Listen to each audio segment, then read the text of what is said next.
Bom, turma, vamos lá então, dando prosseguimento à nossa aula, né? Na aula de hoje eu vou comentar um pouco sobre aplicação prática, com um viés mais prático aí dos transformadores trifásicos, analisando uma situação real, onde nós temos que desenvolver os ensaios e verificar os parâmetros dos enrolamentos, os parâmetros do núcleo, os parâmetros de eficiência, a proteção do sistema, né, para que o sistema funcione de forma correta e segura. Então, nós vamos estudar aí uma aplicação que apresenta esses aspectos, tá? Então, para isso, eu trouxe um exemplo teórico que diz o seguinte aí no seu enunciado. Um transformador trifásico de 100 kVA, 12 kV por 240, ligação delta estrela 60 Hz, foi ensaiado e apresentou os seguintes valores. Ensaio em vazio, aqui já está dizendo, né, que é do lado de baixa tensão, já estudamos que de fato é, mas aqui é colocado também, apresentou ali, né, nesse ensaio uma tensão de um PU, que já dá para a gente compreender que equivale ao valor nominal, né, o lado de baixo é 240, então 240 volts, é um IO de 0,21 PU, e um PO de 0,0048 PU, tá? Os parâmetros em vazio apresentam essa letra O, tá? Para indicar que é a vazio. E ensaio em curto-circuito, é o lado de alta tensão, porque curto-circuitamos o lado que o condutor é maior, né? Pois vai circular uma corrente elevada, que seria o lado de baixa tensão. Então, a tensão de curto-circuito é 0,05 PU, a corrente de curto-circuito é um PU. O que quer dizer isso? Significa que nós temos a corrente nominal do sistema. Tá? E temos aqui o PCC, que é a potência de curto-circuito, equivale a 0,012 PU. Ok? Então, para esse enunciado, é pedido o seguinte. Determine o circuito equivalente do transformador em PU. Circuito equivalente, basicamente, pegar os parâmetros que já estão em PU, que normalmente são dados em PU, né, de placa do transformador, e se jogarmos esses dados de PU nas fórmulas, já chegaremos ali no valor das resistências e das reatâncias também em PU, tá, por unidade. Determinar o circuito equivalente do transformador referido ao lado de baixa tensão. Depois, determinar o rendimento do transformador para as seguintes cargas, daí entra aquela formulinha do rendimento, né, que estudamos anteriormente.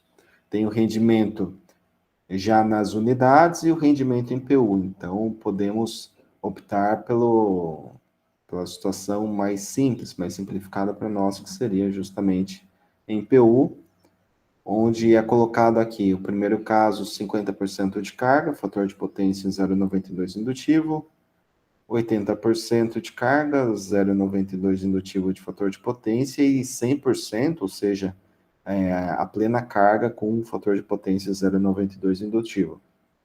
0,92 indutivo porque é colocado pelo módulo 8 do PRODIST, tá? É norma. Item D é pedido o rendimento máximo e a respectiva carga. Então, estudamos na aula de ontem, né, que o transformador ele apresenta uma eficiência máxima com determinado ponto de operação. Então, existe uma curva, né? Essa curva,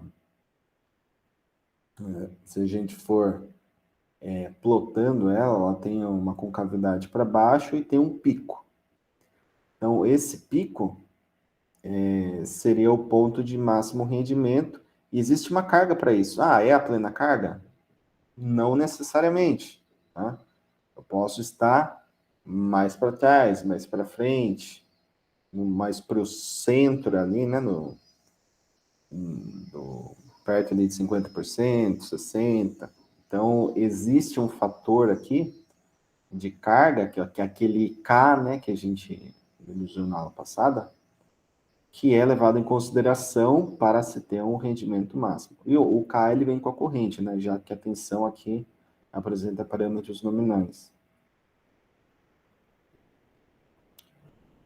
No item E, né, o próximo item é pedido para se regular a tensão do transformador para a seguinte carga. Então, nós temos ali 100% da nominal e fator de potência de 0,92 indutivo.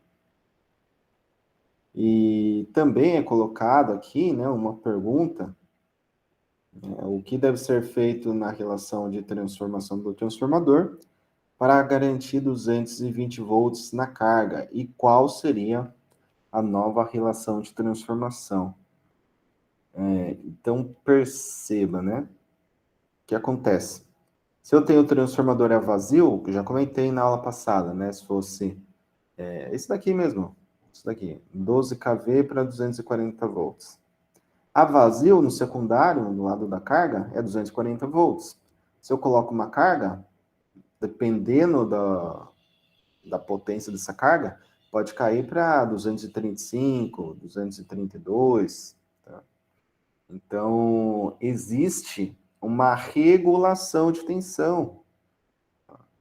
Eu vou calcular a regulação de tensão, adivinha para quê?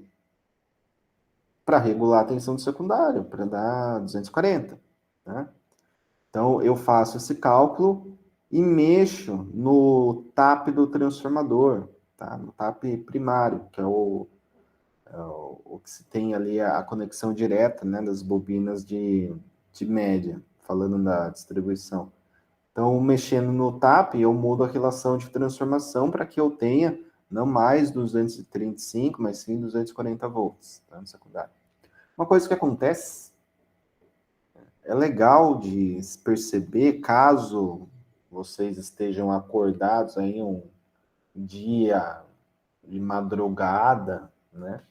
Dá para vocês medirem, não é algo impossível de se fazer. Você pega o multímetro lá para 1, 2 da manhã, pega o multímetro e mede a tomada, mede um 127, um 220.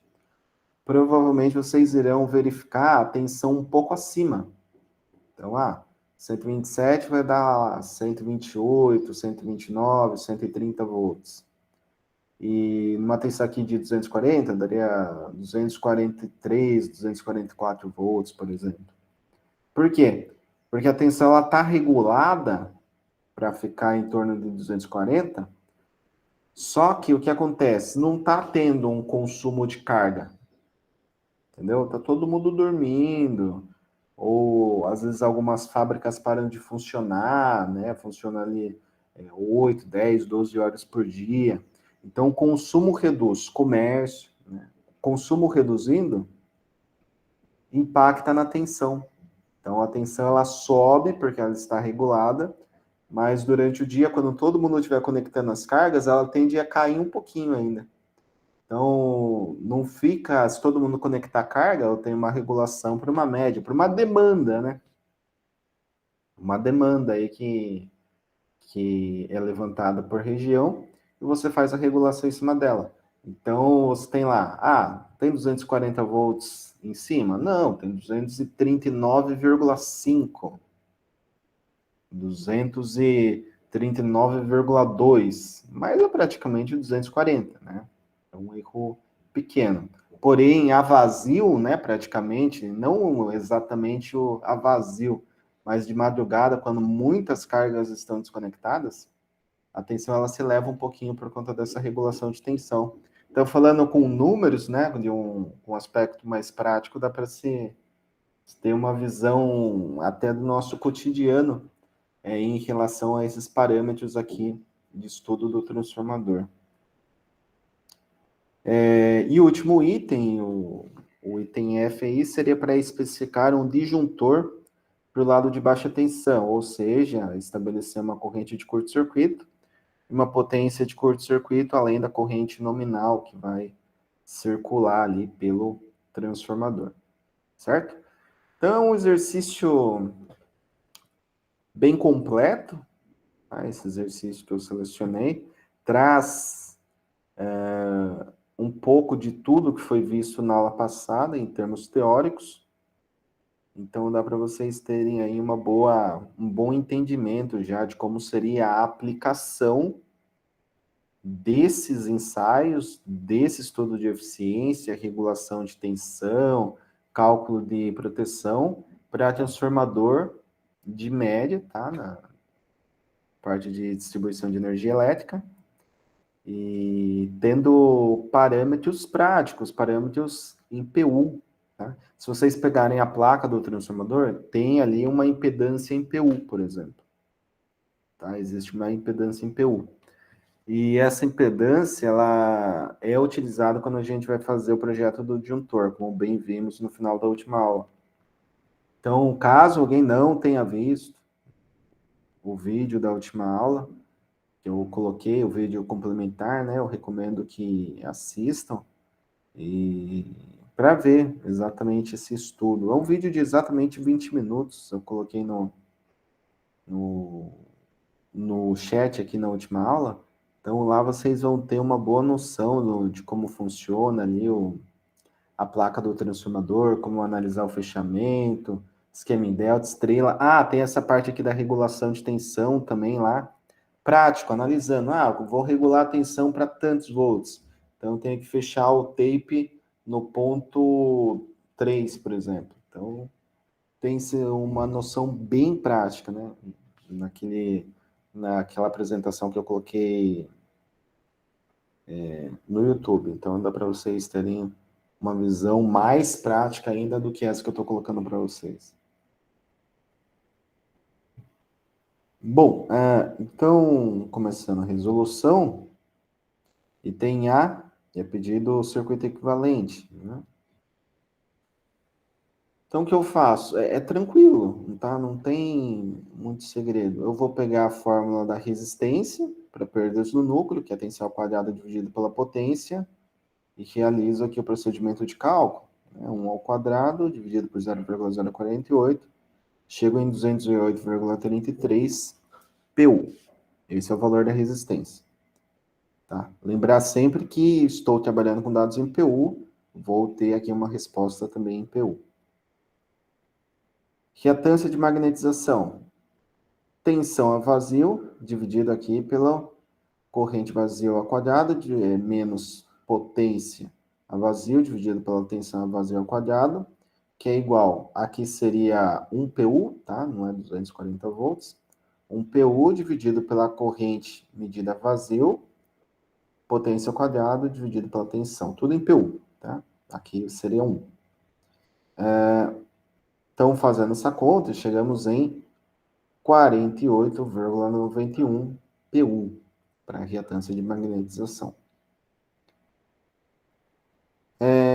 Resistência de curto-circuito, basicamente potência de curto-circuito dividido pela corrente de curto ao quadrado, portanto, 0,012 dividido por 1 ao quadrado, resultando em 0,012.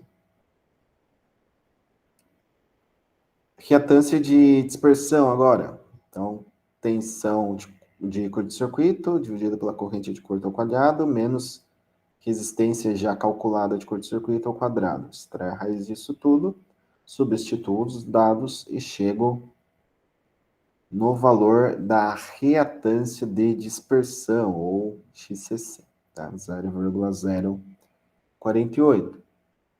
Então, perceba, já tenho todos os dados, né? Já tenho os dados a vazio, que seria XM e RP, e os dados das bobinas, né? O RCC e o XCC. Então, o que eu faço? As bobinas, elas são balanceadas, primário e secundário. Então, se eu determinei o equivalente, eu o divido por 2, tá? E coloco aqui no circuito. 0,012 dividido por 2, 0,006 para cada um dos resistores aí de perdas, tá? Por efeito Joule.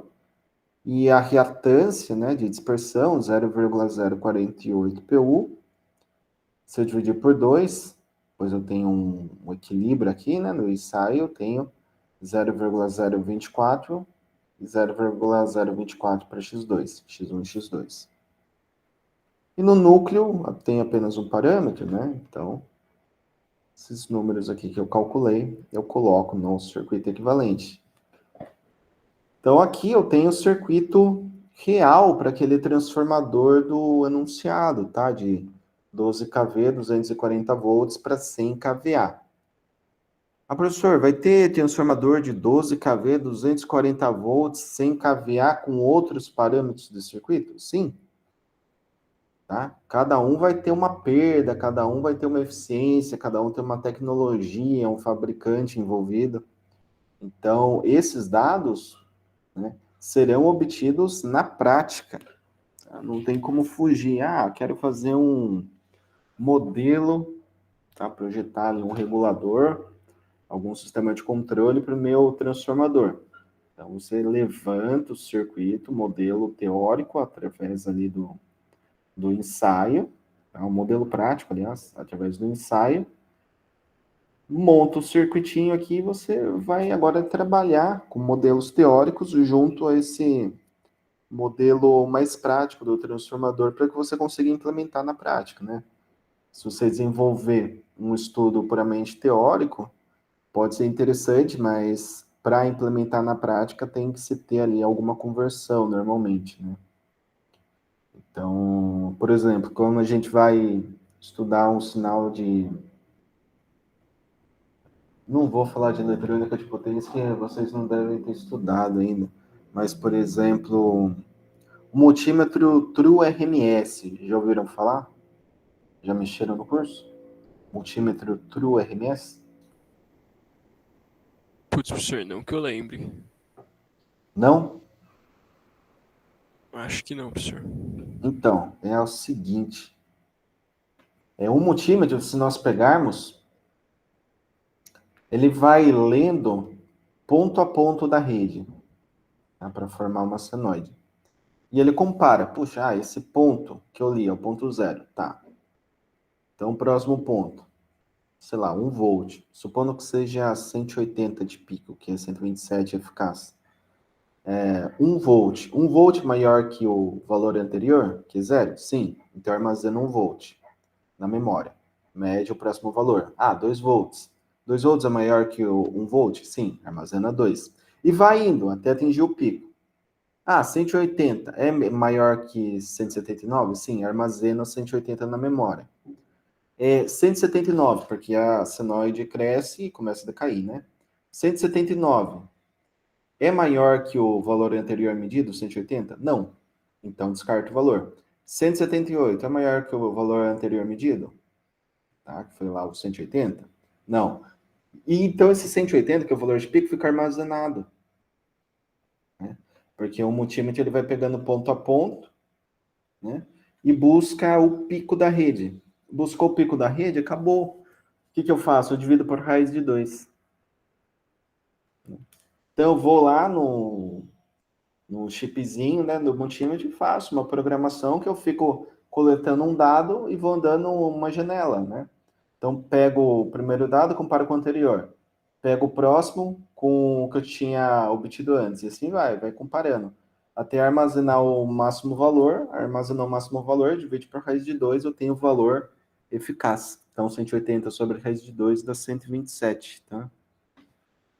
Então, funcionaria assim. Funcionaria assim, num aspecto mais prático para multímetros. Daí tem vários vídeos também no canal que eu deixei no YouTube. Eu trabalho com amarelinho, né? Aquele multímetro, ele funciona dessa forma, só que ele tem uma precisão menor, tá? Não é algo muito... Não, não tem uma visão bem... Uma precisão, uma exatidão ali na medida. Mas é bem próximo do real. Agora, se você pegar um multímetro True RMS,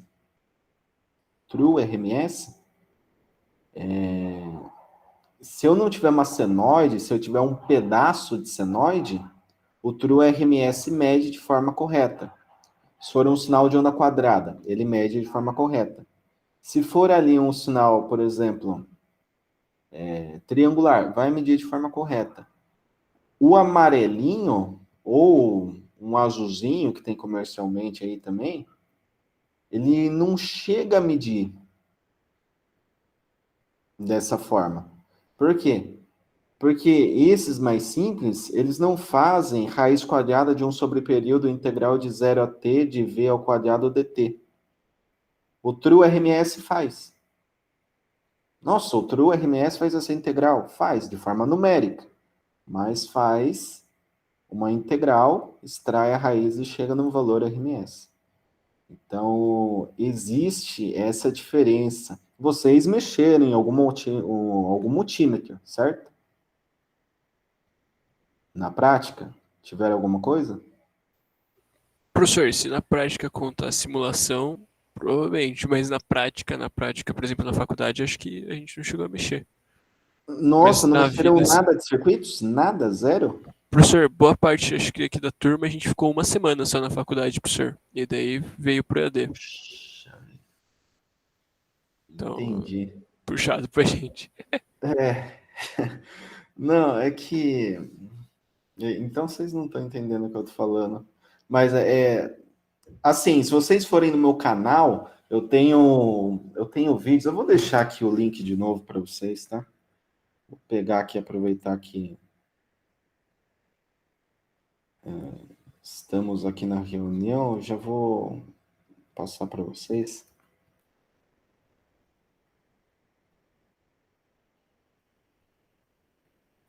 Tem uma playlist que eu fiz que é basicamente falando da prática, medindo mesmo, testando, prática, prática. Então eu vou deixar o link dessa playlist. É uma aula mais lúdica, tá? Eu tenho interação num nível bem mais abaixo para que os alunos do técnico consigam compreender, né, o que eu estou falando. Mas eu vou deixar aqui para vocês o link onde eu explico o multímetro, tá? Onde eu estou explicando nesse amarelinho que eu comentei com vocês. E deixa eu ver se passei o link aí, deixa eu ver se vai abrir aqui. Beleza, abriu aqui. Então, lá tem vários vídeos, né, que eu utilizo esse multímetro, e tem um vídeo que eu estou explicando ali questão de escala, DC, AC, escala ômica, escala de continuidade, que serve para fazer teste em semicondutor, escala de HFE para medir ganho de transistor, tá? Tem multímetro que até tem uma ondinha quadrada, né? Ele funciona até como um gerador de clock. Esse que eu estou utilizando aí não é assim, tá? Nos vídeos. Mas existem alguns que funcionam dessa forma. Então, dá para vocês terem uma boa noção, pelo menos, do que seria um multímetro na prática, como analisaria, né, num viés mais prático. Agora, quem pegar aí um multímetro e ver escrito ali True RMS perto do display, nossa, tenha um cuidado com isso, porque, primeiro, é caro, e segundo, porque é um equipamento de altíssima precisão. Então, você vai fazer, meu caso, eu dou aula para o técnico. Eu preciso de um True RMS para o aluno chegar lá e medir um circuito CA? Não precisa. Pegam esse multímetro que fica fazendo coleta de dados, pega o pico, divide por raiz de 2, está tudo certo, vai ter uma precisão boa. Mas eu vou fazer um estudo científico, uma iniciação científica, um mestrado, um doutorado, eu vou pegar esse amarelinho, né, o azulzinho ali para fazer o teste no meu circuito, né, no meu estudo científico? Não, eu pego um True RMS, eu preciso de precisão, né, eu preciso da integral real, numérica ali, do meu sinal de tensão. Tá? Então, a gente acaba optando por um equipamento mais preciso, em detrimento de um não tão preciso quando a gente vai fazer um estudo científico, fazer uma publicação em revista, journal, né? Então, é importante ter essa noção, essa visão mais prática. Eu busco muito a prática, né? Então, tem a teoria, ela é bacana, ela é importantíssima. Sem a teoria, a prática não funcionaria. Nada, zero, zero, zero. Para e pensa, não sei se vocês tiveram noção prática com essas aulas teóricas via Teams, talvez não, né? Mas se vocês pegarem um LED, e for ligar com um circuitinho de pilhas, você pode queimar o LED. Pô, louco, mas pilhas? É, pilha palito, 1,5 volt. Se você botar ela naquela caixinha de associação, dá 6 volts, por exemplo, 4 pilhas. Carrinho, né? Brinquedo. Na época que você é criança, tem lá uma caixinha com 4 pilhas, né, palito? Vai 4 pilhas, uma do lado da outra. Aquilo é uma associação de pilhas que gera ali 6 volts. Então, se você alimentar o LED com aquela tensão, queima. Puxa, mas na teoria o LED é 3 volts, 20 miliamperes. Puxa, eu sei calcular o valor do resistor que vai em série com o LED. Eu sei que precisa do resistor e eu sei calcular, mas você não entende na prática. Então, se você pegar uma pilha e botar no LED, queima. É algo simples, né? É algo simples. Mas se você colocar um resistor em série, bem projetado, o LED vai acender com um brilho bom. Agora, se o resistor estiver mal projetado, ou queima o LED, mais uma vez, ou então ele fica fraco, ele não tem um brilho tão bacana. Então, só com um LED dá para se fazer diversos estudos na prática. Né? Então, imagina com um transformador. É por isso que eu falo com vocês sobre esse viés mais prático, essa questão aí de ensaio em vazio e curto-circuito. Tá? Então, deixei aqui o link da playlist, eu recomendo que vocês assistam depois. Eu não sei, quando eu fecho a chamada, dá para acessar ainda o chat ou não? Não tenho certeza, professor. Se não me engano, ele manda para você, junto com a gravação, um arquivo TXT do chat, mas ele não deixa a gente acessar, por exemplo, na próxima vez que a gente entra aqui. Ele desaparece o chat. Então, eu já percebi isso. Toda aula que eu abro aqui, o chat ele tá zerado, né? Mas se der para buscar essa informação, no chat da última aula eu deixei também o vídeo. Eu não vou encontrar agora, né? Assim como não encontrei, depois eu fui procurar e deixei o link certinho aqui para vocês. Mas naquele outro vídeo eu mostro a placa do transformador. É um vídeo de 20 minutos, zerado, 20,00. E lá tá bem explicadinho ali os pontos práticos do transformador, poste, tudo certinho.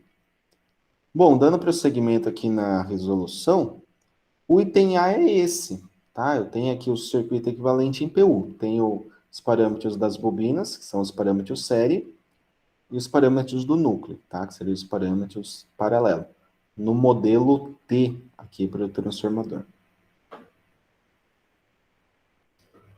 Item B. No item B, o que acontece? É pedido para se determinar o circuito para o lado de baixa. Né? Lado de baixo. Então, o que eu faço? Eu pego aqui a impedância, base, que seria a tensão ao quadrado dividido por S fase, só que essa formulinha é para baixa tensão, tá? Então, se eu quero a impedância para o lado de baixa, referida para o lado de baixa, eu tenho que trabalhar com a tensão do lado de baixa tensão, tá? Então, o Z de baixa tensão seria 240 volts. Então, eu faço 240 ao quadrado dividido pela potência. A potência seria basicamente a potência de 100 kVA. É a potência da máquina, do transformador. Tá? Então, não interessa muito se é primário ou se é secundário. A potência é essa daqui. Então, realizando o procedimento de cálculo, chegamos que a impedância base para baixa tensão é de 0,576 ohms.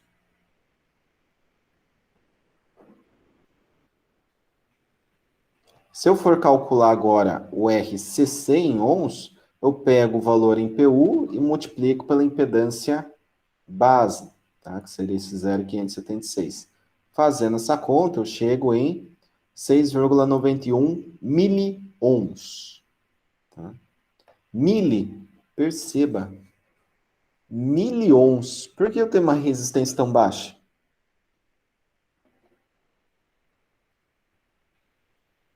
Alguém aí? Alguma ideia?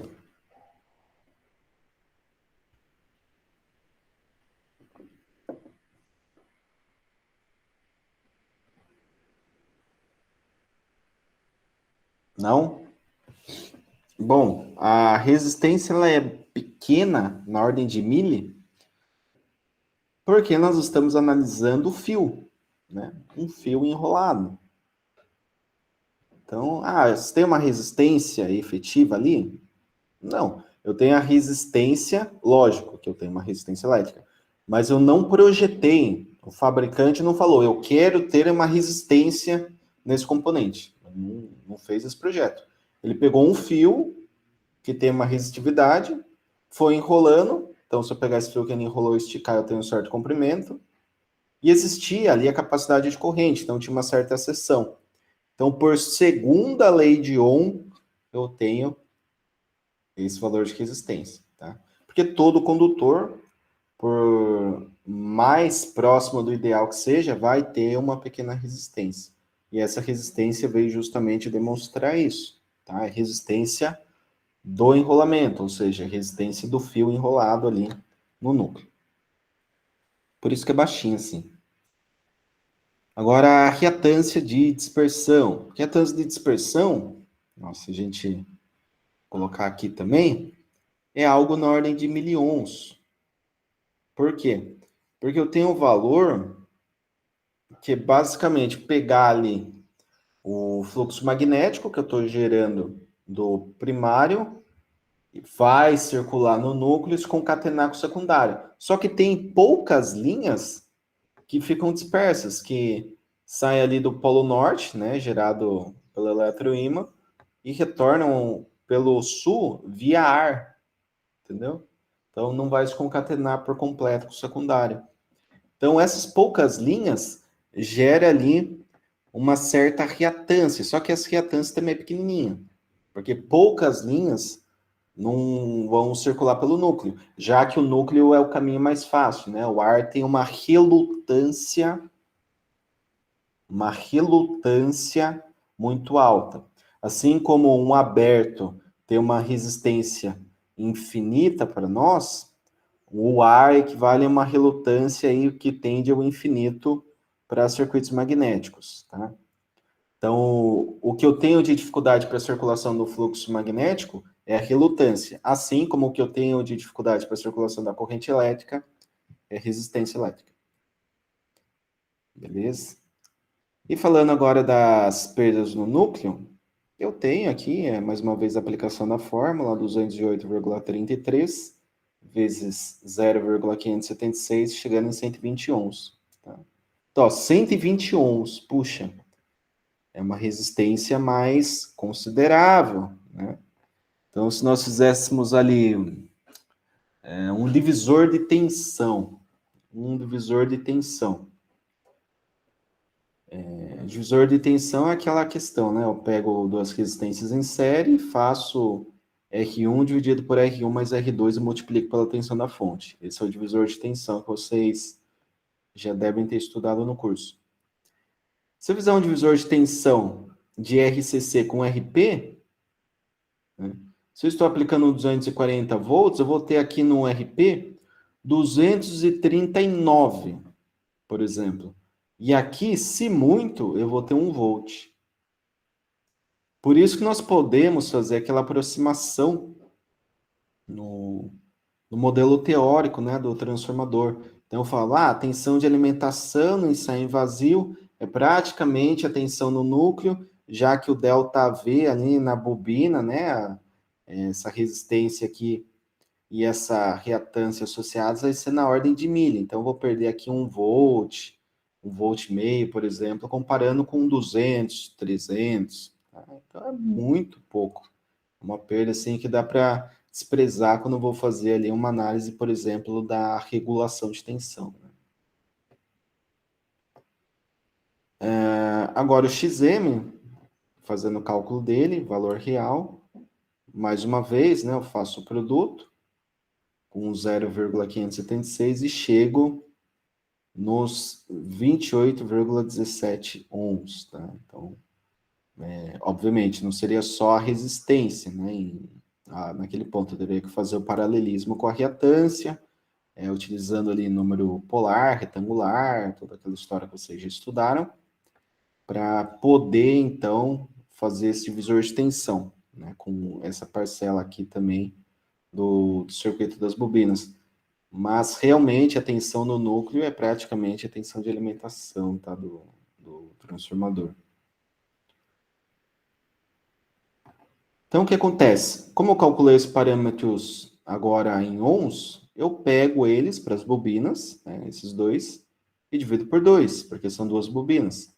Então, 6,91 fica 3,45 miliohms, primário e secundário, falando aqui em efeito Joule, né, perda por efeito Joule. E 27,65 dividido por 2 dá 3,82 para a dispersão da primeira bobina, primário, e para a dispersão da bobina do secundário. E 120 ohms para perdas esteréticas mais Foucault aqui no núcleo, e reatância aqui para alinhamento dos domínios magnéticos, referente a 28,17 ohms. Tá? Então perceba, não existe uma complexidade de cálculo. É matemática simples. Tem alguma coisa complexa na análise? Eu acredito que para essa análise não tem nada tão complexo, mas se houver, seria o aspecto físico, a interpretação dos números, tá? Então, como que eu vou interpretar esses dados aqui? Puxa, aqui é a segunda lei de Ohm. Aqui seria a dispersão de fluxo magnético. Aqui seriam perdas por aquecimento, correntes parasitas, correntes Foucault. Aqui seria o alinhamento dos domínios magnéticos, curva de histerese. Tá? Isso daqui seria uma impedância base para baixa tensão. Se fosse para alta tensão, seria 12 kV. Tá? Então, talvez a interpretação do fenômeno físico seja o mais difícil, mas a parte matemática dá para se compreender tranquilamente, que é, enfim, potência, divisão, multiplicação, é bem tranquilo, né? Para análise aí de ensaio, né? E levantamento de circuito equivalente. Muito bem, no item C eu peço o quê? O rendimento, né? E se os dados são colocados ali em PU, né? Eu posso utilizar a fórmula do rendimento em PU. Né? Então, quando eu coloco aqui 50% de carga, né, eu carrego com 50% do nominal do transformador, eu basicamente substituo o K por 0,5. Tá? Então, K aparece em três locais, 0,5, 0,5, 0,5 ao quadrado. 0,92 é o cosseno φ, fator de potência. O 0,0048 seria um ensaio aqui em vazio. E o 0,012 aqui, o ensaio em curto-circuito. Tá? Então, substituindo esses parâmetros, chegamos em 0,9833, que seria 98,33% de eficiência. Tá? Então, máquinas elétricas, elas apresentam eficiência elevada. Eficiência bem elevada.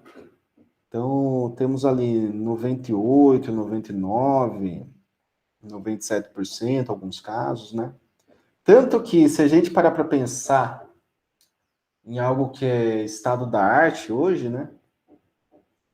Algumas fabricantes aí estão trabalhando em cima disso, para não dizer todas, carro elétrico. Né? Carro elétrico. Por quê? motor a combustão acaba tendo um efeito muito negativo na questão ambiental. Tá, tem isso, né? A questão do petróleo, né? Combustíveis fósseis, tem tudo isso aí. Mas tem um ponto que é interessante, que é a questão do motor elétrico, né? Motor elétrico, as fabricantes estão buscando sempre um desenvolvimento elevado dessa tecnologia, por quê? Para que se tenha uma eficiência próxima a 100%.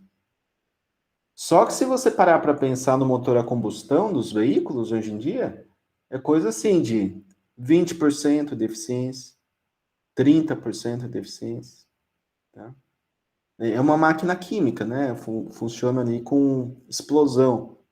Então, você injeta o elemento, que seria a gasolina, o etanol, existe ali ó, a combustão, essa explosão faz com que o pistão comece a girar, né? Movimento alternado ali, de cima para baixo, né? E daí você tem o quê? Você tem uma eficiência nesse processo, né, de conversão química para mecânica, né? Movimento, velocidade, aceleração. Então, o que acontece? Essa conversão, ela apresenta baixa eficiência. Se ela tivesse uma alta eficiência, nós estaríamos bem pouco, né, com combustível. Tem gente que reputa o gasto com combustível baixo, né? Eu não considero, principalmente atualmente, que a gasolina está 6. Mas com um valor, por exemplo, você abastece com R$ 100, gasolina.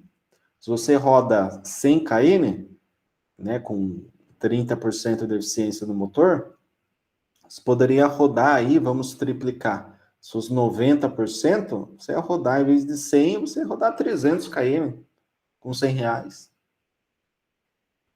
Tá?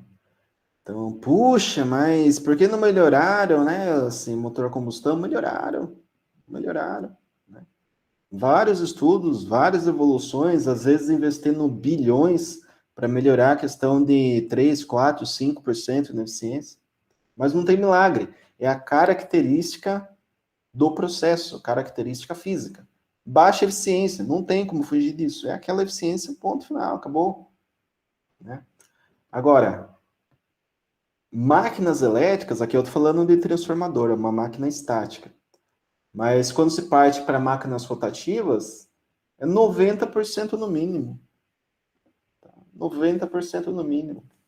Vocês estudaram, acredito eu aí, pelo menos no começo de transformador, circuito magnético. A máquina elétrica, o motor, o gerador, tem um gapzinho, né?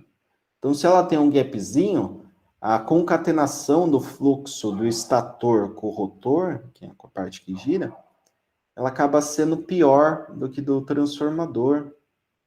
Tá? Ela é pior. Então, se ela é pior, eu tenho que as características do núcleo são menores também. Então, reatância de magnetização, um pouco menor. Tá? Então, existe uma eficiência que acaba sendo puxada para baixo, quando eu falo de máquinas rotativas. Mas é na ordem de 90%, 92%, 95%. Tá? Então, é uma altíssima eficiência se pararmos para comparar aí com o motor a combustão. Então, perceba que realmente é importante, né, esse estudo mais detalhado da eficiência energética, da questão do rendimento de potência para as máquinas no geral, como um todo. Né? Então, determinando agora, calculei aqui para 50%, né, o fator de carga, para 80%, basta substituir o K por 0,8, mantém os outros parâmetros, e chego aqui nos mesmos 98,33%. Então, perceba, houve uma elevação de carga aqui, né, de 60%, 50 para 80. Então, o que acontece? O rendimento mudou? Não. Não mudou. Ficou constante. Tá? Então, para essa faixa de variação, o rendimento ainda é o mesmo. Agora, quando eu estou trabalhando com um PU, né, 100% ali, plena carga, eu tenho uma eficiência que é menor, é 98,20. Só que esse 98,20 é pouco? Não, é bastante. Só que quando eu falo de transformador ali para transmissão, para subestação, geradora, por exemplo, eu estou perdendo aqui, ó, 0,13, né, por cento. 0,13%. Então, se você multiplicar isso daqui por 1 gigawatt, puxa, 1 gigawatt é bastante coisa, né? Então, você vai estar perdendo o que ali? Está perdendo 13 megawatts ali de perda. Então, você está perdendo muita coisa, tá? Muita coisa. 13 não, né? 13 seria 1,15%, seria 1,33 megawatts. Está perdendo muita potência, muita potência. Poderia 1 megawatt, você consegue abastecer muitas cargas, tá? Residências, indústrias, pequenas cidades ali, né? Então você consegue abastecer com 1 megawatt. É bastante potência. Então, quando eu falo dessa diferença aqui de 98,20 para 98,53, tem um impacto. Tem um impacto. E eu falei, não tem um custo por quilowatt-hora? Imagine 1 megawatt-hora, que é só 1000 vezes a mais, né? Então, existe questão financeira forte. Então, para eu aumentar aqui essa eficiência, né, sair aqui do 98,20 para 98,53, em transformador, nesse tipo de aplicação, né, de GTD, geração, transmissão e distribuição de energia, eu estou falando de muita coisa. Porque os níveis de potência realmente são elevadíssimos, tá? 10 elevado a sexta, 10 elevado a nona potência. É bastante coisa e é bem representativo, ok? Bom, turma, questão aqui do rendimento. Ficou alguma dúvida, alguma pergunta? Algum ponto que não tenha ficado muito claro aqui na explicação? Aqui tranquilo, professor. Ok. Então, vamos lá. Item D. No item D, foi pedido o rendimento máximo. Tá? Então, o rendimento máximo é basicamente o fator de carga para o rendimento máximo, né? Cosseno φ, Ctrl C, Ctrl V, né? Ômega W, ômega C, fator de carga máximo ao quadrado, para rendimento máximo ao quadrado.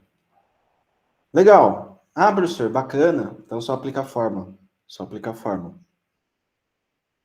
Peraí, professor, cadê o K para rendimento máximo? Foi dado? Não foi dado. Não foi dado. Então, como eu calculo isso, né? Eu faço o seguinte, ó. Se eu pegar a fórmula do rendimento para o KP, tá? Não aquela que era VI cosseno φ, aquela lá era uma. Agora nós temos KP cosseno φ, é outra fórmula, com fator de carga. Se eu pegar essa fórmula e quiser determinar o valor máximo dela, eu pego, faço a derivada dela igual a zero, né? Daí tem toda aquela simplificação que eu fiz, corta aqui, corta ali, passou que está dividindo para o outro lado, multiplica zero, dá zero. Eu chego no final que o K para rendimento máximo vai ser a raiz quadrada das perdas constante, que seria perdas a vazio, dividido pelas perdas variáveis, que seriam as perdas nos enrolamentos. Tá? Então, é idêntico ao que eu tinha lá quando eu trabalhava com as grandezas, volt, ampere, né? Volt, ampere e ohms ali no rendimento. Então, é idêntico, eu estou trabalhando com as perdas, só que agora as perdas em PU. Tá? Por quê? Porque o rendimento, a fórmula desse rendimento aqui é para PU também. Então tá bem coerente. Se vocês fizerem essa dedução, chegarão nisso. Então o K para rendimento máximo seria 0,0048 dividido por 0,12, raiz quadrada disso. Chegaríamos no fator de carga de 0,632 ou ainda 63,2%. Então perceba, puxa, eu quero que meu transformador trabalhe a plena carga, né? Eu quero abastecer a região inteira, quero abastecer o estado de São Paulo. Puxa vida, peraí, se eu trabalhar no nominal do transformador, eu não tenho eficiência máxima. Se eu abastecer pouca carga, eu estou subutilizando o meu transformador. Então, de novo, aquela história, puxa, eu tenho que ponderar nem tanto para o nominal, nem tanto para o KP de máximo rendimento. Eu tenho que fazer aquele balanço de viabilidade mais uma vez. Então, mesmo fazendo todo esse estudo, né, o rendimento máximo é para KP de 63%. Puxa, mas meu transformador tem carga exigindo, se possível, 110%. Eu quero integrar 100%. Tá, então você vai ter mais perda na transmissão. Balanço, questão de eficiência do sistema. Tem que ser ponderado isso daí para se ter a melhor eficiência, né? Não ter tanta perda no processo de transmissão e ter também um aproveitamento mais próximo ali ao projeto do transformador, né? Aqueles, no caso desse exemplo aqui, aqueles 100 kVA, né? Então, se eu estou trabalhando com uma carga de 63%, é 63,2 kVA de potência. Mas eu poderia estar no 100? Poderia. Só que, se você estiver no 63,2, você tem um rendimento, né? Que basta substituir aqui na fórmula, né? Por K para rendimento máximo, esse 0,632. E eu chego que para 63,2 kVA, eu tenho 98,38% agora de rendimento. Professor, é 98. Não é 98. É 98,38. Antes era 98,33, arredonda. Não arredonda. Não arredonda. É 0,05%. É nada. Não. É nada se você está trabalhando com 100 watts. Se você está trabalhando com 1 gigawatt, é coisa. É bastante coisa. Entendeu? É na ordem de megawatt. É muita coisa. Sai de 10 a nona para 10 a sexta. Eu estou falando de GTDE. Então, eu tenho um transformadorzinho aqui que eu utilizei para a criação de uma fonte linear. O rendimento dele é 80%. Mas se eu for comprar um de 98, tá R$ 1.000, né? Eu paguei 50. Não precisa. Não precisa. Você tem ali, por exemplo, um transformador de 100 watts. Se tem 80% de rendimento, você vai conseguir aproveitar apenas 80, né? 80 watts. Eu quero um de 98% de rendimento. Para quê? 98 watts? Não tem diferença nem em custo, né? Falando de questão de custo de energia. Agora, quando eu falo de 1 megawatt, sim, né? Já começa a impactar. Então, depende muito da aplicação. Aquele transformadorzinho de fonte, você não vai usar isso daqui. Não precisa, né? Para que complicar? Isso não vai ter impacto prático. Agora, quando falamos de GTDE, precisa. Tá? Geração, transmissão e distribuição de energia.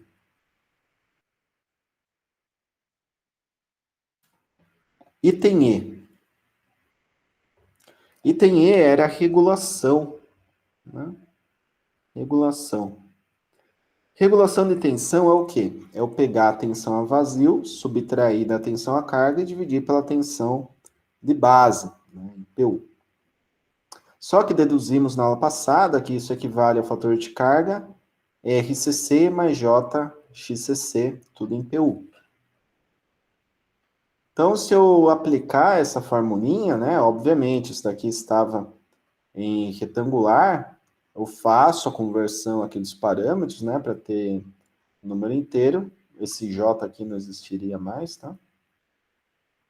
Então, fazendo aí o cálculo, eu teria 1 vezes 0,012 vezes 0,92 mais 0,048 seno de cosseno a menos 1 de 0,92. Nossa, seno de um cosseno a menos 1, por quê? Porque 0,92 é cosseno φ, fator de potência, dado no enunciado. Mas, se eu quero o seno do ângulo que gerou aquele 0,92, eu tenho que fazer primeiro o arco cosseno de 0,92 para chegar em um ângulo, e depois eu tiro o seno desse ângulo. Tá? Multiplico por 0,48, e fazendo a continha aqui, essa continha toda, eu chego em 0,03, ou ainda 3%. Tá? 3% de regulação. Então, se eu tivesse um transformador 12 kV para 100, né? Se eu tivesse consumindo carga nominal, eu teria uma tensão de 97 volts no secundário, tá? Então, seria esses 3% aqui de regulação. Tá, só que, sabendo que eu tenho um transformador delta estrela, foi passado no enunciado isso, existe uma relação de transformação, né? Existe essa relação. Então, a relação é o quê? Eu pego aqui a tensão de fase 1, divido pela tensão de fase 2, ou seja, os 12.000 dividido por 240 raiz de 3, chego numa relação de espiras que é 86,6. Tá? Essa é a razão de espiras. Legal, só que perceba o seguinte, o número de espiras do primário ele vai ter de ser menor do que o anterior para se compensar as perdas. Peraí, menor? Mas se a tensão caiu de 240, no caso do exemplo, para 235, não tem que aumentar o número de espiras para induzir mais? Teria que aumentar no secundário. Só que eu consigo controlar o primário. Né? Então tem essa questão, ó. Número de espiras do primário sobre secundário é igual a razão da tensão multifase primário por secundário. Então, se eu isolar aqui o V2, né, que seria os 240 que eu quero, eu posso reduzir o número de espiras do primário para que eu tenha uma elevação da tensão do secundário. Matematicamente falando, eu posso fazer isso. Poderia deixar aqui o primário fixo e mudar o secundário, aumentando o número de espiras do secundário? Poderia, né? Que também aumenta a tensão do secundário. Só que o que existe disponível seria a regulação no primário. Eu tenho ali um número de espiras, né, para o primário, total.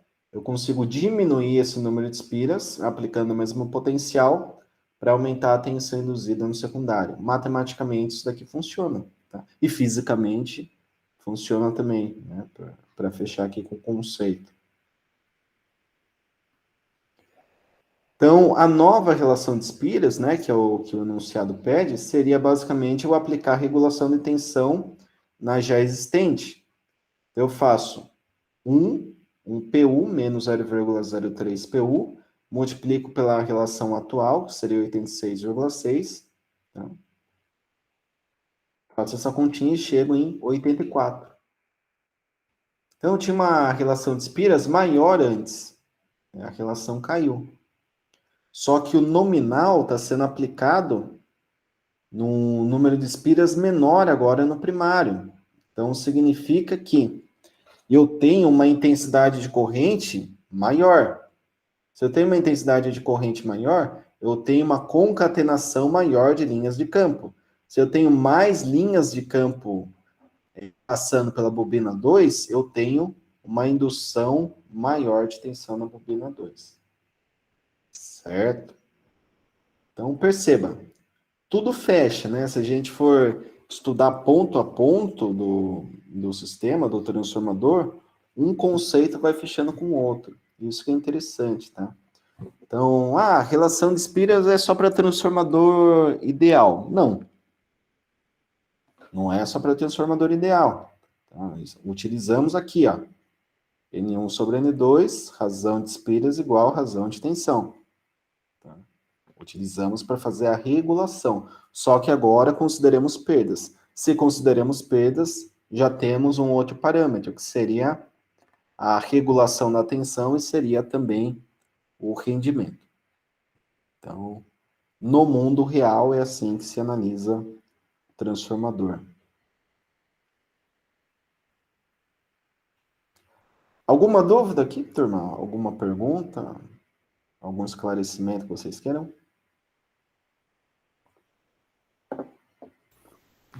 Aqui tranquilo, professor. Ok.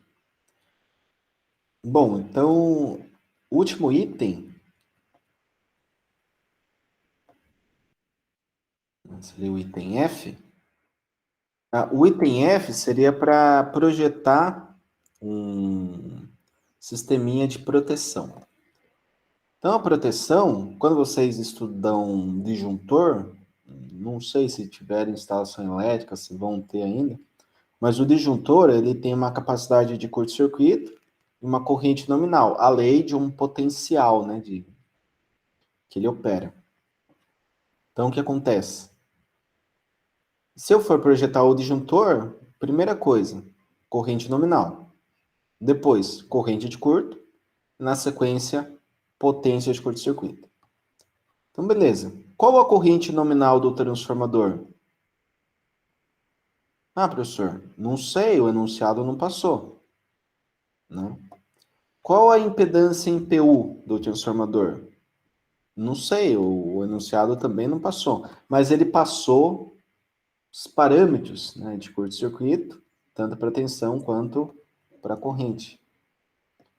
Então, eu tenho aqui 0,05 PU na tensão e um PU na corrente, que equivale a 0,05 PU na impedância. Tá? Então, a impedância por unidade 0,05 PU.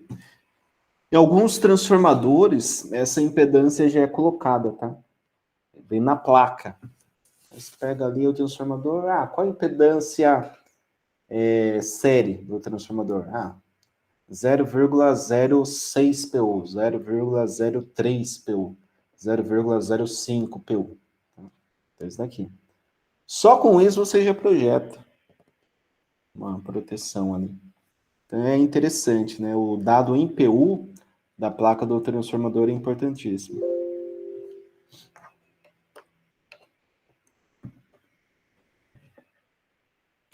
Então, analisando aqui a corrente nominal agora, né, que é o outro parâmetro que falta, o I nominal é o quê? É o I de linha.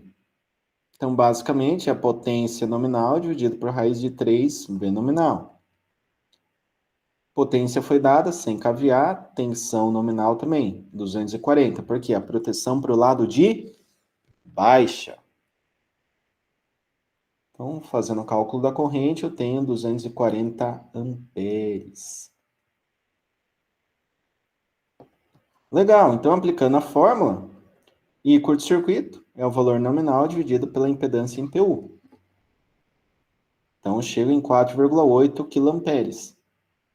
Então, se houver um curto-circuito no secundário, né, do transformador, seria a baixa tensão, o que acontece? Corrente vem lá da geração, passa pelos enrolamentos, né, e retorna ali para a terra, por exemplo, ou neutro, que seja. Então, o que acontece? Você vai ter essa corrente. Só que, se eu tenho esse nível de corrente, eu preciso de um dispositivo que suporte essa corrente, né? Então, o disjuntor tem que suportar no mínimo 4,8 kA. Falando da potência de curto-circuito, é a potência nominal dividido por ZPU, normalmente dada em MVA. Tá? Então, 100 kVA dividido por 0,05 dá 2 MVA. Então, o disjuntor para baixa tensão seria de 5 quilomperes, 2 MVA para esse sisteminha, tá? Para um sistema elétrico que tenha esse transformador com essas especificações analisadas anteriormente. Beleza, turma? Então, a aula de hoje foi isso, né? A apresentação desse exercício prático. É um exercício muito completo, realmente traz aí praticamente todos os aspectos a serem analisados do transformador. Existem outros, mas daí já falando de aplicações específicas, né, na rede. Então, qualquer sisteminha, qualquer máquina, né, estática e qualquer transformador que vocês peguem de potência, fazendo esse estudo do circuito equivalente, rendimento, regulação, proteção, você já vai ter uma boa noção. Ah, professor, o circuito elétrico serve para quê? Dá para resolver? Dá para resolver. Dá para resolver o circuito elétrico. Então, se eu tiver o circuito elétrico, por exemplo, na baixa tensão, né? Deixa eu voltar lá no... Acho que era o item B, né? Aqui. Circuito na baixa tensão. Puxa, esse circuito aqui, eu tenho os parâmetros dados em ohms, certo? Sim. Então, se eu alimentar aqui com 240, eu posso calcular a tensão aqui real de secundário. Então, daí você faz aquela associação, né? Ah, eu tenho uma carga de tanto. Então, você faz a associação série, depois paralelo, né, aqui com o núcleo, e série de novo. Chega na impedância, né? Encontre a corrente que vai ser injetada, calcula essa queda, né? Daí subtrai da tensão que ficou no núcleo dessa queda aqui. Teremos a tensão aqui que estará para o secundário, retirando as perdas na bobina, tenho a tensão efetiva na carga. Ok?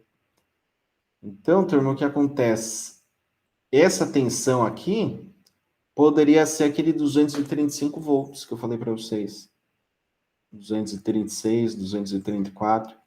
Então, mas espera aí, se eu resolver o circuito para carga nominal, então eu injeto 240 e sai 235. Não que vá sair exatamente esse número, tá? Não cheguei a calcular.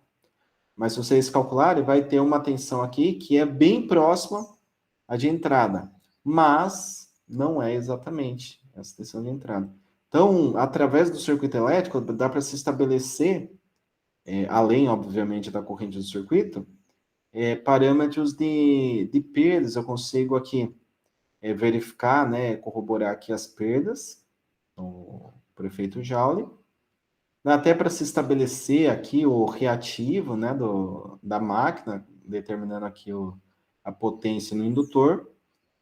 E também você consegue estabelecer a regulação de tensão. Pega a tensão aqui do primário, subtrai da do secundário e divide, aliás, a tensão do secundário, né, a tensão na carga, faz essa diferença e divide pela tensão do secundário para ver que, de fato, a regulação dá 3%, tá? Então, tanto nesse circuito, fazendo análise elétrica, né, de circuitos elétricos aqui, tanto quanto naquela formulinha de regulação de tensão, que está no item E, tá? Essa formulinha aqui, com resistência e reatância em PU, é para se chegar nesses 3%. Então, é um ponto bem importante aí, que deve ser analisado, que deve ser colocado, tá? Nas interpretações aí mais práticas. Quando nós temos uma operação aí em média tensão, alta tensão, se tem esse tipo de estudo. Tá? Então é isso. Eu vou deixar aqui para vocês um outro vídeo. Eu vou procurar mais uma vez aqui o vídeo da aula passada, que eu trago a placa do transformador, né?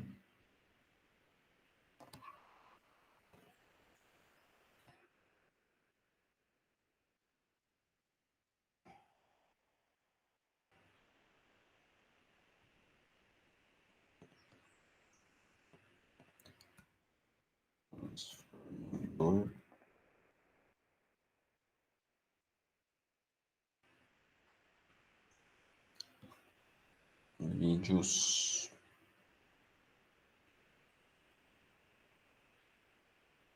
No meu canal tem bastante coisa. Tem a parte ali de. Não sei se vocês se interessam, tem até um conteúdo relacionado à robótica, né? Robótica industrial, que é o conteúdo que eu ministro para mecatrônica. Então, além de eletrônica, MCE, montagem de circuitos eletroeletrônicos, circuitos de potência, né, circuitos elétricos 3, existe também um pouco de robótica e testes práticos, tá? Em transformador, então, tem bastante coisa, além dos vídeos que eu deixo para vocês. É interessante ali dar uma verificada para ter uma noção, né, de como funciona aí o canal. Tem bastante coisa prática. Ctrl C, vamos lá, achei aqui, ó. Placa.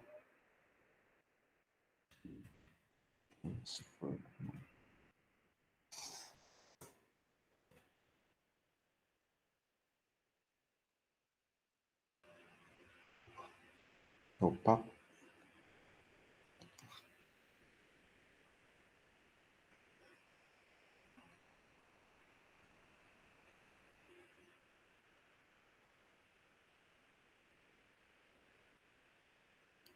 Hum, hum, hum.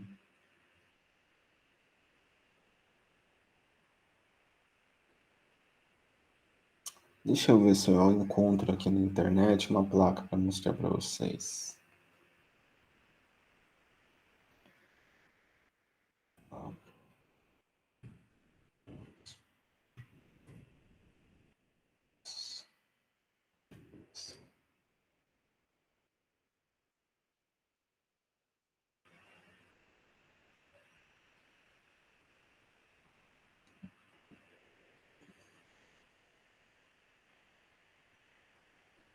Nossa, muito.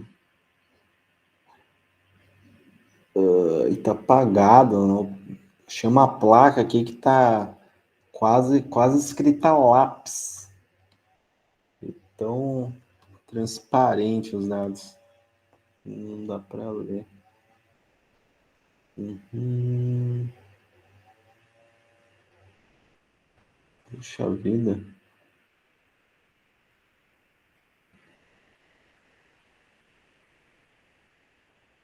Deixa eu ver se essa tá melhor para ver.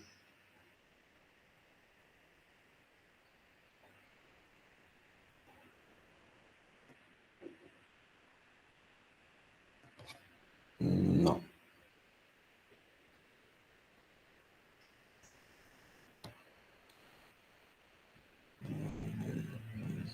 Aqui.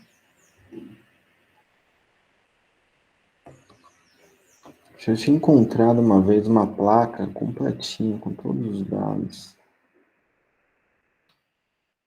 Onde foi parar?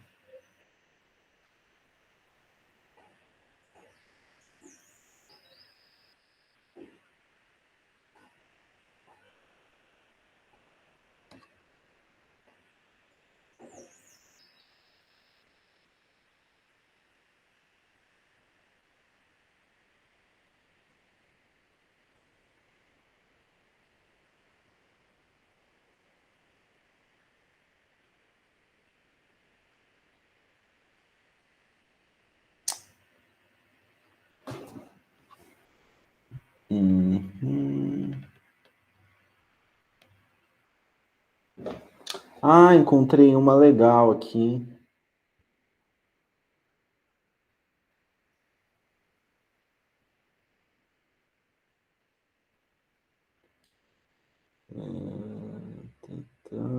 Tensão primária, secundária. Puxa, achei uma legal aqui, ó. Compartilhar com vocês. Copiar. Salvar.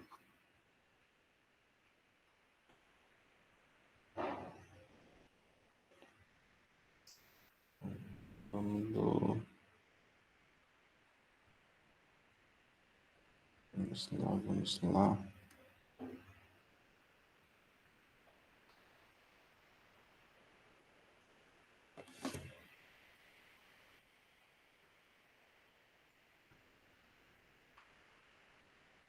Será que eu consigo mandar arquivo aqui no chat, turma? É só arrastar? Putz, professor, não tenho certeza. Se não, daria pra fazer upload de um drive do Google e mandar qualquer coisa. Não deu certo. Deixa eu ver como eu faço aqui para mandar para vocês.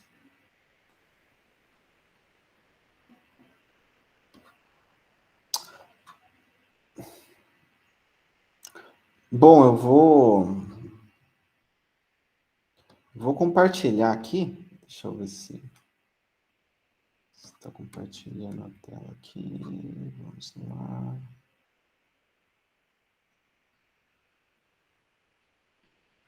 Janela.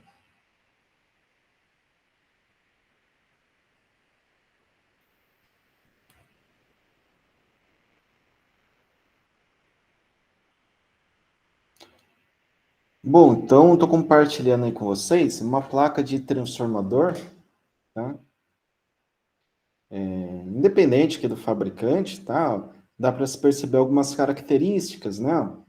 Então, a gente tem aqui a potência em kVA, potência aparente, número de fases, classe de isolação, você tem o tipo, né, que é STF, relacionado aqui ao tipo de arrefecimento, frequência de 60 Hz, você tem vários dados, né, temperatura, elevação de temperatura, grau de proteção, tá, que está relacionado aí a impactos mecânicos, sujeira, poeira, água, tem uma classe só para isso. Peso, 320 quilos. Tem o código, tem o número de série, tem até aqui mês e ano de fabricação, olha. Interessante, né? Então, aqui é um transformador de 440 para 220, tá? Ou 380 para 220, tá? Fechamento aqui em delta, no secundário, e o primário também em delta. Olha que legal, né? Esse transformador, eu vi agora, acabei de pegar na internet. Ele é delta-delta. Tem uma característica interessante aqui, ó. Rotação angular. Qual que é? A gente estudou, né, na teoria, todos esses aspectos. Rotação mais 30, menos 30, relação de espiras, né? No caso do estrela-estrela e delta-delta, não tem rotação angular. E a relação de espiras é aquele azinho, não tem o raiz de 3 no meio, nem multiplicando, nem dividindo. Tá? Então, aqui é um transformador que seria até de fácil interpretação, tanto da placa, quanto ali na parte de ensaio. Aqui ele foi dada a impedância, tá? Percentual, olha aqui. 2,9%. Puxa, 2,9% equivale a o quê? Equivale a 0,029 PU, né? Então, o PU é basicamente você pegar o valor percentual e dividir por 100, tá? Vira por unidade. Então, se eu quisesse projetar uma proteção para esse sistema, o que acontece? Eu pego essa potência, tá? Divido raiz de 3, divido pela tensão. Eu quero proteção onde? Quero no secundário. Então, aqui, raiz de 3, 220, tá? E eu tenho a corrente do secundário. Tendo essa corrente nominal, eu divido pela impedância percentual e encontro o valor de curto-circuito. Certo? Então, até daria para a gente projetar aqui, ó, tem mais um tempinho aqui na aula, dá para a gente fazer. Deixa eu ver como posso fazer isso. Vamos ver aqui.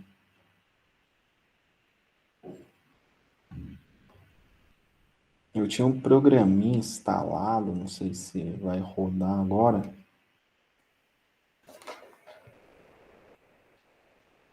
Estação, captura.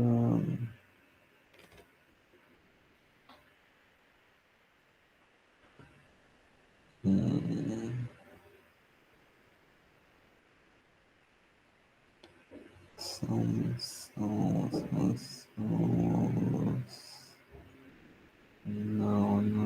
vamos lá.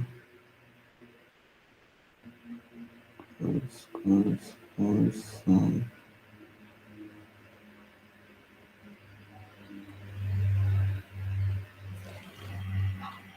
Deixa eu ver se está aqui.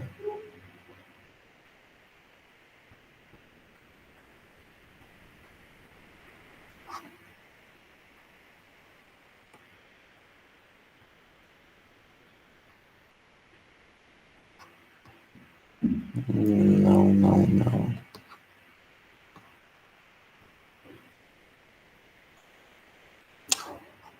Eu vou colocar aqui no chat mesmo.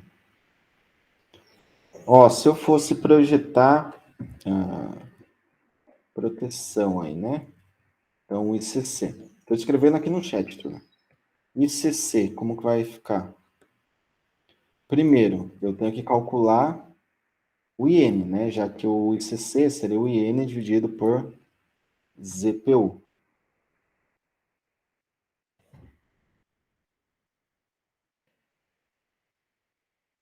ZPU. Então, o IN equivale a 50 quilos dividido por raiz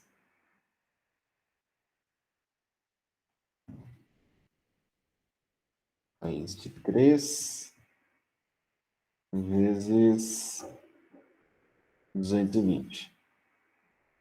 Vou colocar aqui no chat para vocês. Eu vou fazer essa conta. Vejam aí se vocês acompanham, tá? O procedimento, se gera alguma dúvida. Então, dividir na potência 50 mil, né? Dividido por 1,73 vezes 220. Chegamos numa corrente nominal de 131,37 amperes.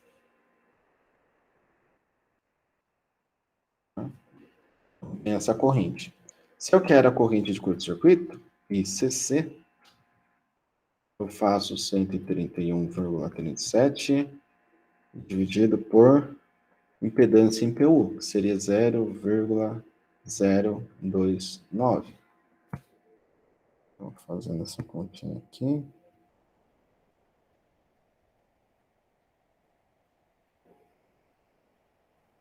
Cheguei aqui numa corrente de 4,53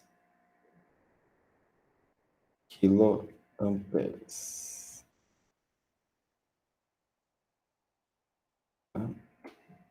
Então, essa seria a corrente. Agora, e a potência, né? Potência de curto-circuito.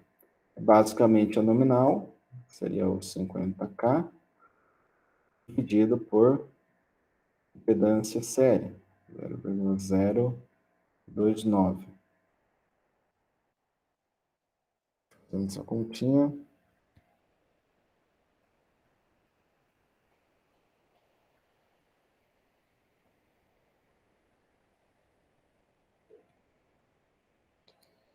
Que deu 1,73 MVA. Ok? Então, uma proteção para esse transformador aqui no lado de baixo teria que suportar essa corrente aqui de 4,53 em caso de curto-circuito e uma potência de 1,73 MVA. Por quê? Porque o potencial aqui é de 220. Certo? Então, fiz aqui com vocês esse cálculo para proteção e dá para se observar outros aspectos, né? Como, por exemplo, o fechamento. Eu tenho H1, H2, H3, x1, x2 e x3. Ah, e se tivesse o neutro? Teria o x0, né? Só que daí a ligação seria em estrela. Tá? Provavelmente estrela aterrada, se fosse no poste. Aqui, o que acontece? Nós temos as conexões. Eu tenho um 3 e um 2, né? No 3, eu tenho uma corrente de 76 amperes. No 2, eu tenho de 65,6 amperes. Por quê? Porque no 2 eu estou trabalhando em 440. Ok? 2. 2, eu não sei se dá para vocês... Vocês estão enxergando aí, turma? Sim, né? Tá compartilhando.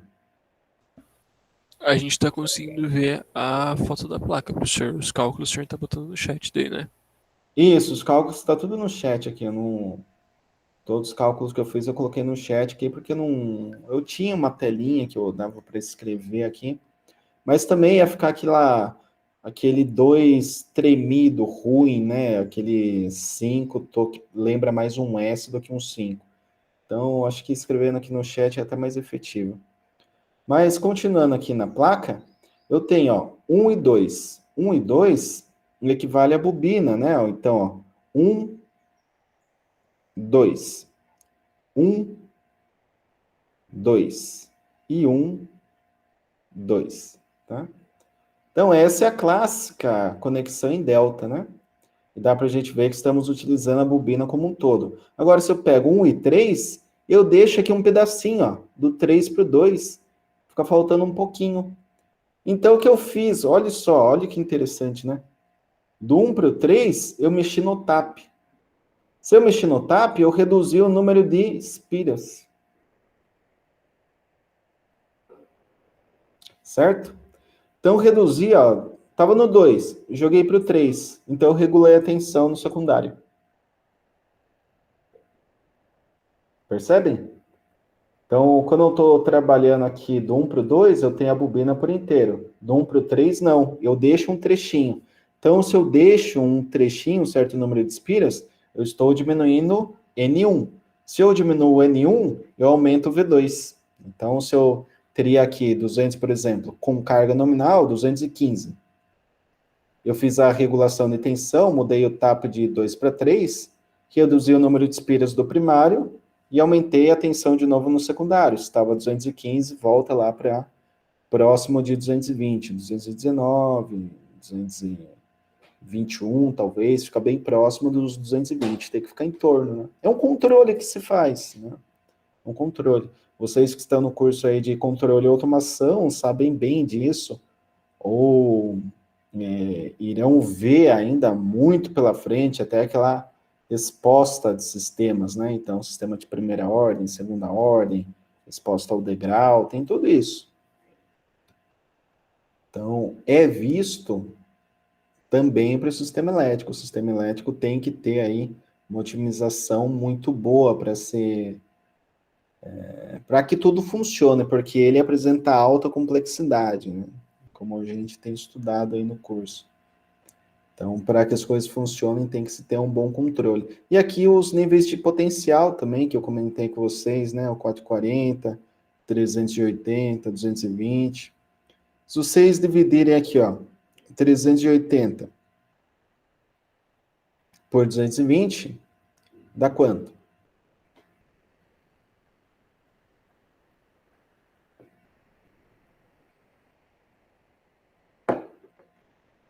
Raiz de 3, né?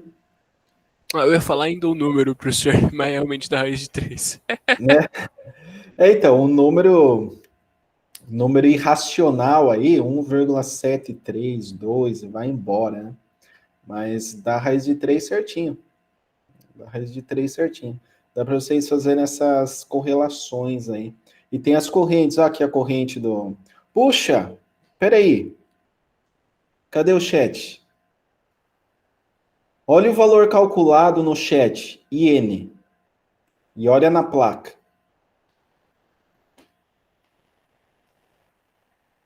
Parece que bateu, né? Hã?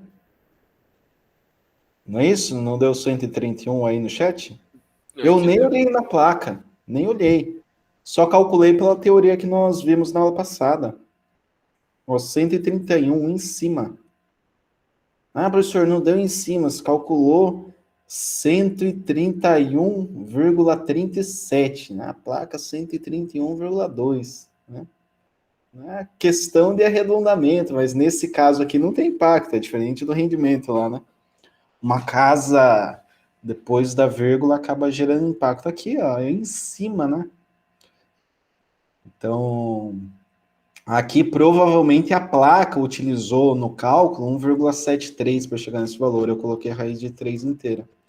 Então, se vocês calcularem aqui com o mesmo conceito, né, a corrente do primário, vai bater 76 amperes e vai bater 65,6 amperes. Por quê? Porque o potencial aumenta. Daí vem aquele balanço, né, do transformador. Potencial maior, corrente menor. Né? Então, aqui o potencial é maior, corrente é menor. Aqui o potencial é menor e a corrente é maior para se compensar a potência transmitida. Tá? Então, aqui, turma, uma placa de transformador real, tá? Onde daria, assim, para desenvolver testes aqui, né, em vazio, em curto-circuito.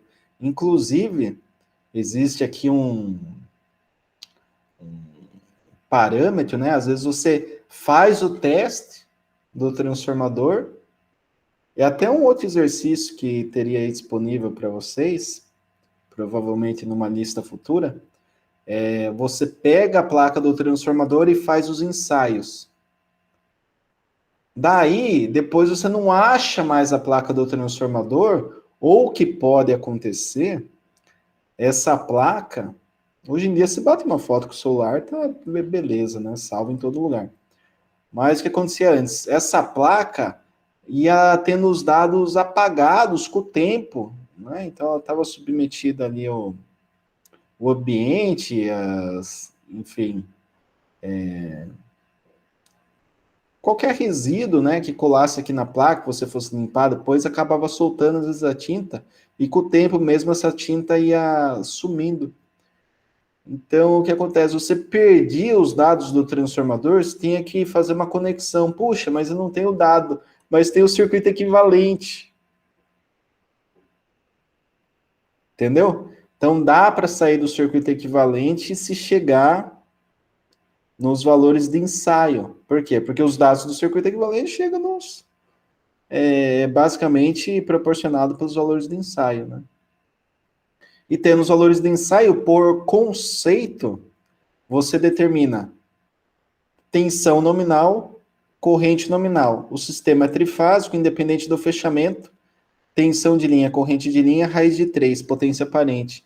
Você tem os dados de placa do transformador sem a placa. Só com o circuito equivalente. Tá? Então, é outro ponto interessante aí que é importante ressaltar, porque são casos reais, né? Casos que acontecem. Puxa, eu estou com um transformador, mas a placa está totalmente apagada, não tem mais acesso. Então, você corre atrás ali de algum dado, achou um circuito equivalente, você consegue levantar os dados, pelo menos aí, os funcionais, né, de potência, tensão e corrente elétrica, para que você tenha noção, dá para abastecer uma carga de tantos, kVA, um condutor de tantos milímetros para conexão no secundário, pois o transformador é de 131 amperes, então dá para se ter aí uma boa visão do todo. Beleza, turma? Então é isso. A aula de hoje. Agradeço a atenção de todos mais uma vez. Eu vou primeiro parar aqui a gravação.